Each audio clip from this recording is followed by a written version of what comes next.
আসসালামু আলাইকুম। ভার্চুয়াল ট্রেন্ডে মির্জা গালিব নিয়ে অনেকেই কবিতা বলছেন, তার উক্তিগুলো বলছেন। বেশ ভালো কথা। তো আমি একজনকে জিজ্ঞাসা করলাম যে, "মির্জা গালিব কে?" ততক্ষণে কি জানেন? আমি নিজেও মির্জা গালিবকে তখন চিনতাম না আরকি। তো আমি তাকে বললাম, মির্জা গালিব কে?"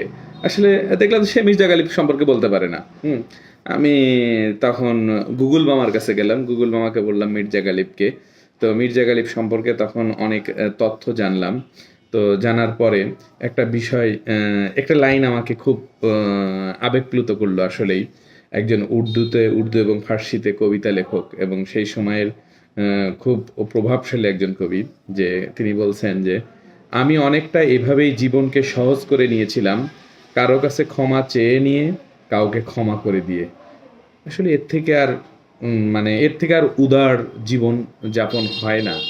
তো তার পেশা সম্পর্কে যখন জানতে গেলাম, দেখলাম যে বাস্তবে তিনি এই লেখালেখির বাহিরে তার তেমন কোনো পেশা ছিল না এবং সে হয়তোবা কারো কাছে ধার দেনা করে চলতো বা আত্মীয়র বাসায় গিয়ে চলতো বা ঘুরে ফিরে জীবনযাপন করতো। এক প্রকার ফেরারি জীবন।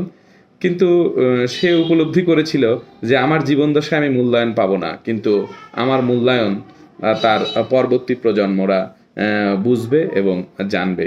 সেই ১৭০০ দিকের কবি আজ জেন জি এন অর্থাৎ আ আইটির যুগে এসে সকল মানুষের হৃদয়ের জায়গা করে নিয়েছে। আজকে তাই আমি বলতে বাধ্য হলাম আরকি। কেননা মির্জা গালিবকে নিয়ে ভার্চুয়ালি অনেকেই অনেক রকম উক্তি বলেন। সরি যে আমি নিজেই চিনতাম না। তো আমি একজনকে হুট করে বলে ফেলছি যে মির্জা গালিবকে। দেখি কিন্তু সে নিজেও চেনে না। অথচ তার উক্তি এতটা বলে, মানে এত বলে সে অনেক